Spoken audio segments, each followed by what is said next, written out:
Well, hopefully this is my last Paul George video I ever have to talk about, unless I do a Clippers versus 76ers game recap.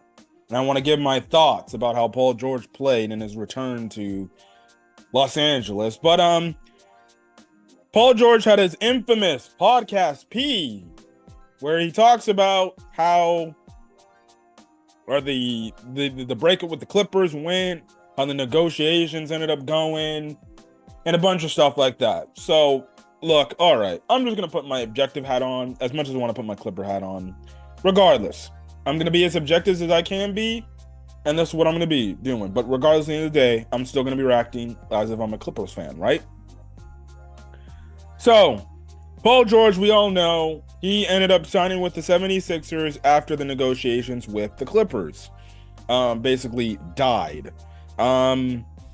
He went on his podcast. He's now PG-8, not PG-13 or PG-24, because those numbers by the 76ers are both retired. Anyways, he goes on his podcast.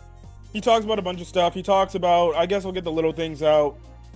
He talks about Clipper fans and things like that, and he thanks us and stuff like that for being loyal fans, even though we live in a city with the Lakers in town and there's a bunch of you could go with the typical mold. Yeah, blah blah blah. We get it. I understand. Yes, whatever. We Clipper fans chose to be different. That's fine. We didn't want to be the stereotypical mold. Yes, we do show out. That's the thing. I also thought it was funny that his co-host Dallas Rutherford, his best friend, he essentially apologized. I guess you could say a weak ass apology if you ask me. But man was legitimately almost about to go back down to tears because Clipper fans legitimately were calling him out. Because if you remember, he essentially made his account private, and then when he knew he effed up, he ended up telling Paul George, and Paul George probably like, oh, man was probably crying because he thought Paul George was going to kick him out of his friend circle. Well, it just goes to show you, guess what? You need to understand and tell your friends to stay out of your business, stay out of your beeswax, stay out of your contract talks, right? That should be something between you and your agent, nothing to do with your friends. You can say, well, Clippers, they ain't give me a fair price. Leave it at that. But I also chalk it up to the fact that the man was still upset because he's going to go out east and he won't be able to catch so many games out here. Well, Ninja, guess what? Go live out with your boy Paul George in Philadelphia. Anyways, Paul George, he talks about the Clipper fans. At least he didn't say anything negative about us, even though Clippers Twitter has been negative in its regards to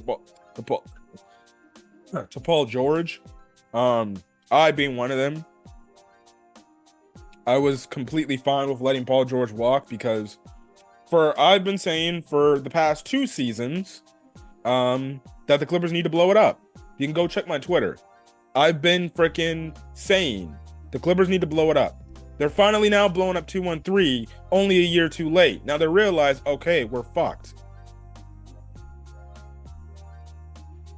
Anyways, Paul George basically talks in and his friends ask him the question. So, what the exact hell happened with the negotiations? Why did you not return to the Clippers, or what happened in that instances?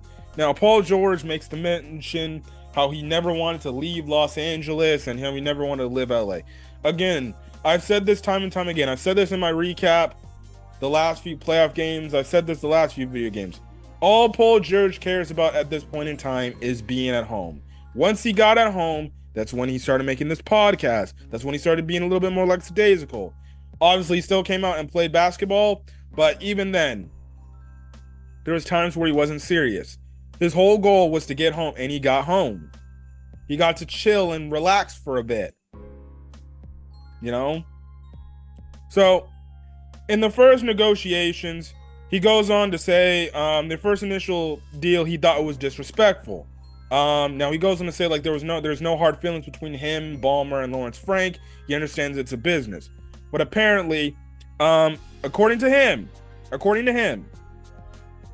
the Clippers Lawrence Frank and the Clippers ended up giving Paul George a 2-year, $60 million deal. That was the first deal they negotiated. Now, I will agree, that was kind of disrespectful. I don't know why we're starting at 60 million, but why we can't start at like 2 years, 100 mil, I don't know. But that's just me. So obviously you're gonna turn that down, like shit. Now, if he agreed to that deal, I'd be like, hell yes, thank you. Now again, I don't know why Lawrence Frank gave him that starting offer. Obviously, you can start your offer low. That's how negotiating start. You go with your lowest option. But at 60 million, as much as I don't like Paul George, a player of his caliber, I don't think the starting point should be 60 mil. At least maybe 100 mil can be the lowest you can go, and you can go from there. Anyways, he talks about he didn't accept to that deal. Now we know that there was apparently a significant gap, and stuff like that. Now we know Kawhi, they already re-signed. He resigned for like 3 years, 150 mil. James Harden re-signed. He got a 2-year, $70 million deal to stay with the team. Excuse me. So this is the thing. Anyways, Paul George goes on to say the next initial deal that he was offered from the Clippers came in October. The Clippers, who could have signed George and Leonard to an extension up to 4 years and 20 million, would strike a 3-year, 150 million extension dollar deal, which Kawhi got in January. Now George thought he was optimistic at this point, and basically one of the deals essentially was similar to that of Kawhi. Now, throughout his soliloquy of what he was talking about, he basically talked about how he felt like the Clippers had viewed him and Kawhi as the same, and that's why he's like, why can't me and Kawhi just get the same exact contract? If me and Kawhi get the same exact contract, I'm signing that exact contract. Because in his eyes, he viewed that the Clippers viewed him just as equally as they viewed Kawhi. I'll give my thoughts on that in a quick second, ladies and gentlemen. So, basically, the Clippers did not want to give him that same exact deal that they gave Kawhi. So, essentially, Paul George said, all right, I'll take the same fucking deal. Just add in the trade clause. And Lawrence Frank and the Clippers were like, yeah, no, you're not getting your trade clause. Now, I feel like the reason why he wants that is because he remembers in his flashback moment, which I guess you can say in some cases is karma coming back to bite the Clippers in the ass from many years ago. Because if you remember a few years ago, they re-signed Blake Griffin. And they promised Blake Griffin all these things. He's going to get his jersey retired. He's going to get a statue, a bunch of all this shit. And then a few months later, they end up trading him to Detroit. Now, obviously, at that point in time, I wasn't happy. A lot of other Clipper fans were kind of unhappy that the Clippers did that. Obviously, Blake Griffin, he was very upset about that. And you could tell by the way when his first return back to Los Angeles turned out, man didn't even want to shake Steve Ballmer's hand. He just ran straight past him, and he dominated us. He kicked our fucking asses. I ain't not gonna bullshit you about that. I remember that. He literally kicked our butts. But I remember that. Like I said, at that point in time, in that current time of day, yes, you can be like, what the hell are the Clippers doing? And especially if you made all these promises to Blake Griffin and you backstab him like that. Now, hindsight is 2020, because when you look at that trade happening, it opened up the cash cow so then we could even get to the 2-1-3 era to begin with. If not for that trade happening, we don't get to 2-1-3. Now, obviously, this in the past could have been all resolved from the start, because we could have actually had a chance to draft Paul George back then, and we could have had Chris Paul, Blake Griffin, and Paul George. Shit, if we had an early, young, hungry Paul George on the Clippers, man, I don't know if that team would have won a championship, but shit, you can make the argument with the way Lob City was going, adding Paul George during that time frame, there would be no excuse to at least not make the Western Conference Finals, but that's a topic for another day. As I cough. Anyways,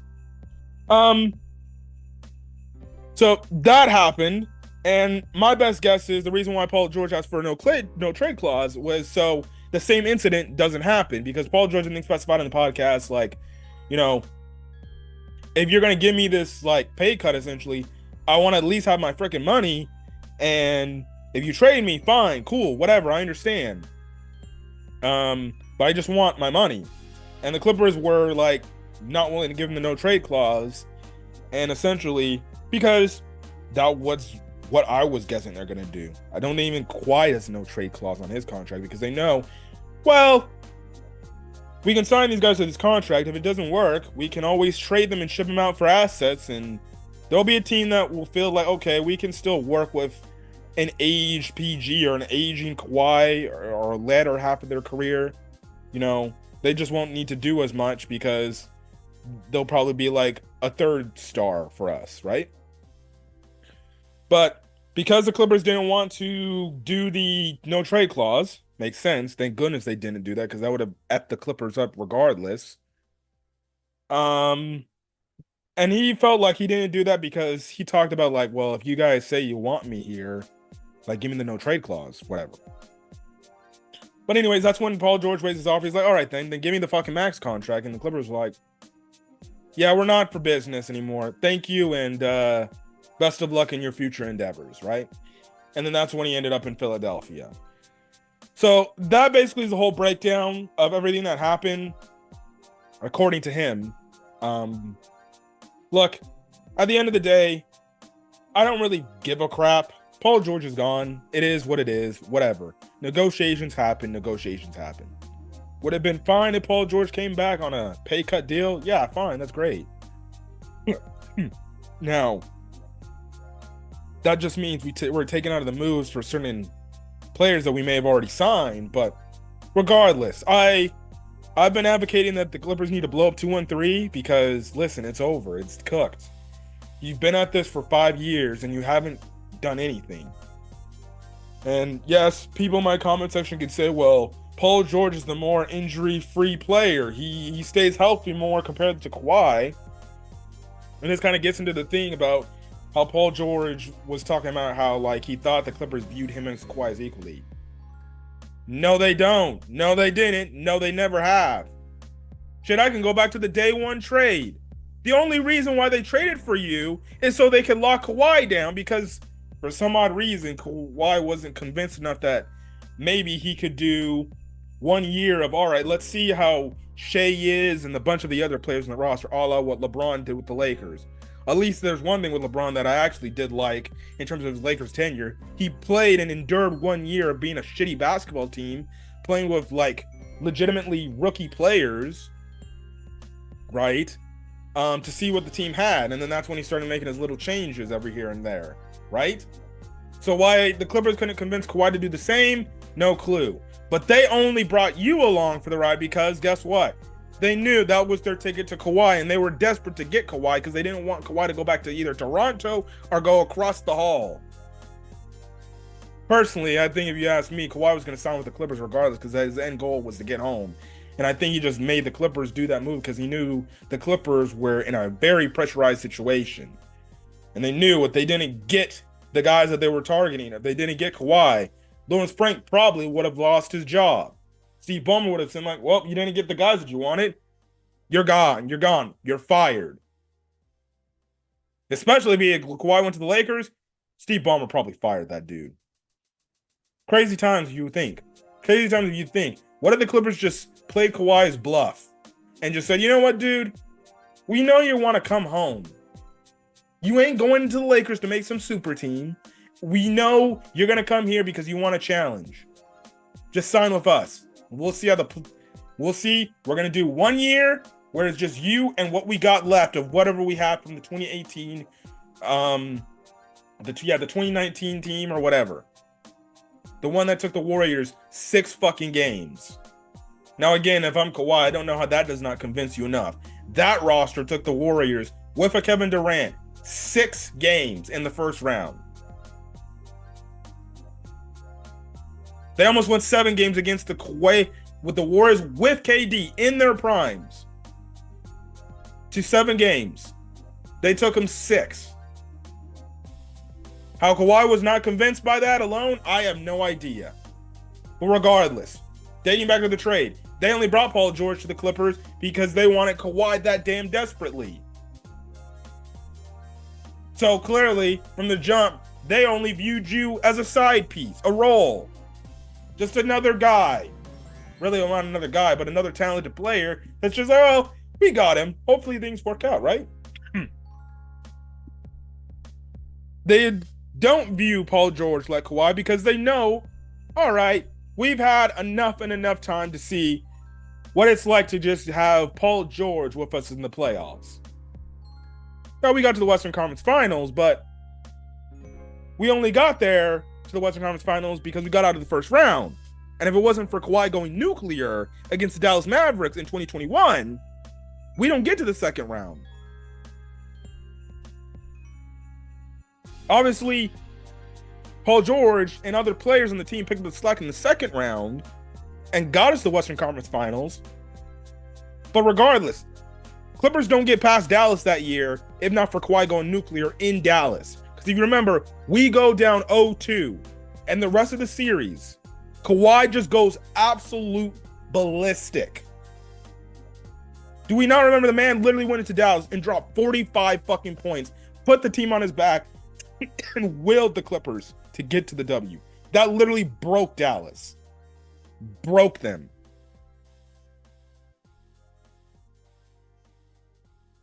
So that's kind of the thing right then and there. Trying to think of any other moments. Oh, you can make the argument. The year Paul George got hurt with that hyperextended knee, thanks to Lou Dort, Kawhi had an amazing game against the Phoenix Suns in that playoff series with KD. They took one game. And you can make the argument, shit, Kawhi, along with Russell Westbrook, probably could beat these boys. And then Kawhi got injured.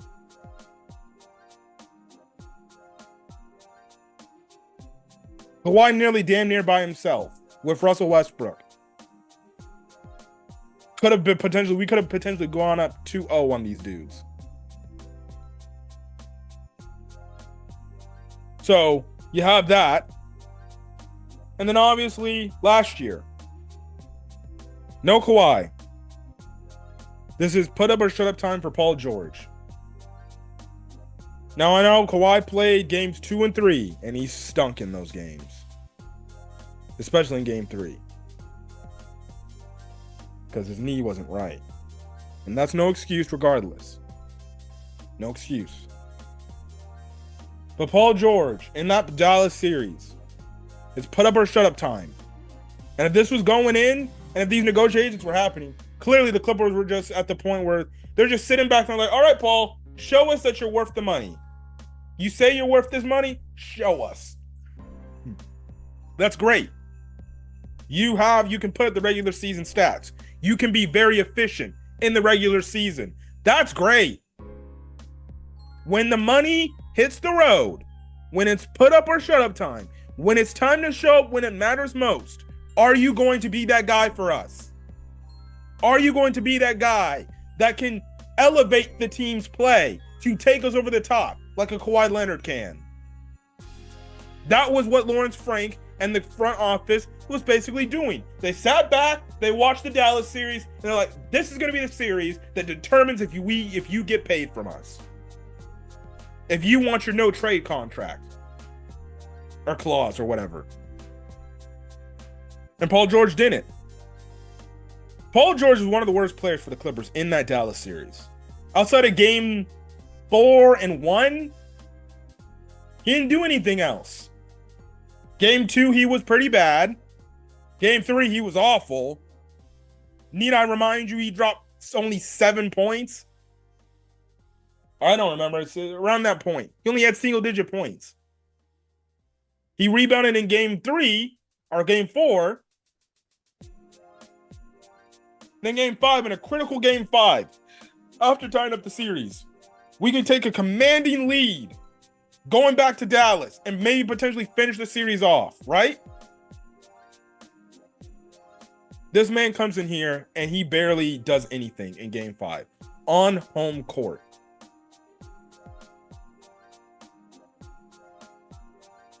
And then game 6 says it all of itself. And the Clippers from that moment on, they're like, oh, so he's not that guy. He's not the guy that we think he is. And for all the shit James Harden gets in his playoff stuff, he played better than Paul George in the Dallas series. James Harden played better than Paul George in the Dallas series than Paul George did. Zubac played better. You can make the case Zubac was the best player on the Clippers during that Dallas playoff series. Now that leads him to the coach, while the coach didn't expose that matchup, but whatever.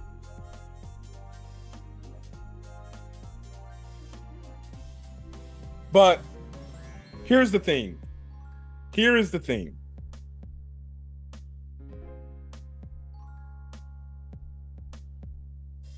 All right, back. Yes, but as I was saying, Zubac played better than him. Harden played better than him. You can make the case Terrence Mann played better than him. Like, if not for Zubac and even Terrence Mann with the defense he was playing, we're not in this series. This series probably ends in like 5 or 4 games. We probably get swept. Really, actually, no, 5. Because we dominated in game 1. But you get what I'm talking about. The Clippers said, all right, that's fine. That's great. Regular season, that's fine. That's great. You'll win us games in the regular season. Is what you're going to bring to our team going to win us championships? And the Clippers saw what they needed to see. They've already had enough evidence throughout the playoff years. Let's not forget the bubble. He was got off on the bubble and he tried to play it off his mental issues instead of just saying, look, I sucked. Yeah, 2021, he stepped up his play. Are we forgetting that in the play-in game against Minnesota, he was god awful? That game too? He didn't play well that game. I'm not saying, maybe I'm exaggerating, he played god awful, but he didn't play well in that game. He was not good in that game. And that could have been the game that gets us into the playoffs because we had to beat Minnesota. And then obviously he ended up getting COVID at the worst time possible against the Pelicans. And then he wasn't available for the year before his playoff against Phoenix because he was hurt. And then he got the playoffs against Dallas with James Harden at least. You still have James Harden. It's not by yourself. It's with James Harden. That should be enough to beat Dallas. You just need to elevate your play. And he didn't elevate the play. He didn't. And even when Kawhi was hobbling across, he didn't elevate the team still then. Matter of fact, he played worse with Kawhi because he was being passive. So the Clippers made their decision. And they were like, you know what? With all due respect, we'll offer you this deal. Just no trade clause. Other than that, take it or leave it, pal. And Paul George, he didn't want to take it. And the Clippers went their separate ways because they feel like they've seen enough. They feel like, well, we need a co-star to be able to show up when it matters most alongside Kawhi, if healthy.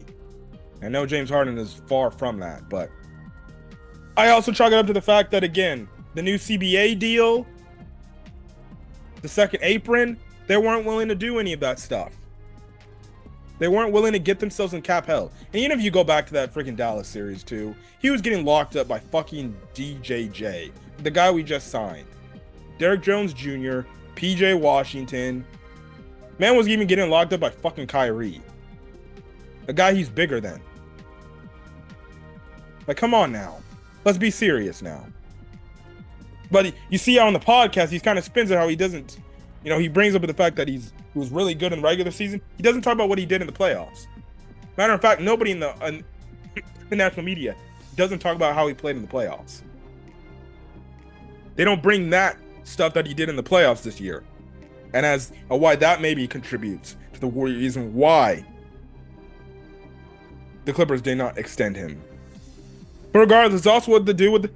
It's also and this is goes to show you that people are clueless. They still don't understand the second apron tax, stupid shit. That's the stupid NBA PA Association agreed in. Great Players Association agreed to. It's mostly due to that. And plus the Clippers, I think at this point they realize 213's cooked. 213's cooked. We can't keep running it back because it's not going to work anymore. So that's when they made the decision. All right, we got to go a different direction. We got to do something else because it ain't working. And plus, they're playing for the long game future. I guess there's a report saying that the Clippers are trying to put themselves in a good position for 2026, 2027 to potentially try to get free agent elite players to come to the team. They're trying to do what they did a few years back before they got 213. Set the stage up. Get a competitive team to make it an attractable destination and say, you're the guys that can put us over the top. They're doing that strategy again. Now, I don't know if this time it will work. We'll see. But you just gotta hope. Well, it's LA, technically Inglewood, but you get it, California, Los Angeles, California, new stadium,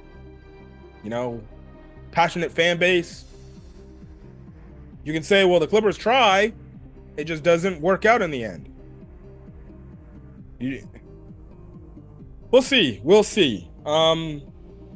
Obviously, some of it has to do with their draft and their development, and that's the thing. But regardless, that's my thoughts on why the Clippers did not resign and Paul George's answer as to why he didn't come back to the Clippers. And my rebuttal, the man literally says he thought the team viewed them and its Kawhi as equals. No, they don't. Come on, man. Read the fucking room.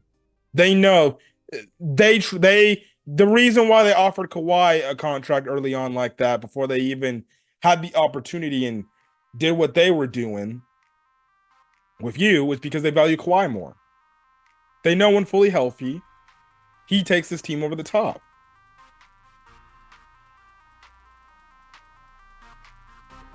But that's where we're gonna be left at. But yeah. I have nothing else to say about this. Nothing else to say. I'm kind of just done with this Paul George talk. I want to move on to bigger and brighter things when it comes to the Clippers. Even though I know the team's going to not be good, but at this point, I don't care. I don't care. I'm just happy that the team is finally going in a different direction. We're going to be having to endure only 3 more years of dumbass Kawhi Leonard and his injury-prone ass. And then he'll be gone too. And when that's finally end, and we can actually get a new era, I want to actually see if the Clippers can actually develop people and to actually stop trying to trade for motherfuckers.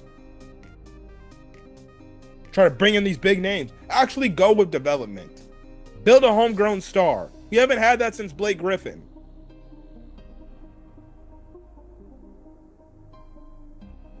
Anyways, that's my freaking stuff that I wanted to say, but that's my thoughts on the Clippers and Paul George and his opinions and things like that. But yeah, this is probably gonna be the last Paul George video I talk about. All I can say is best of luck to him in Philadelphia. What else is there to say? I don't care. That's it.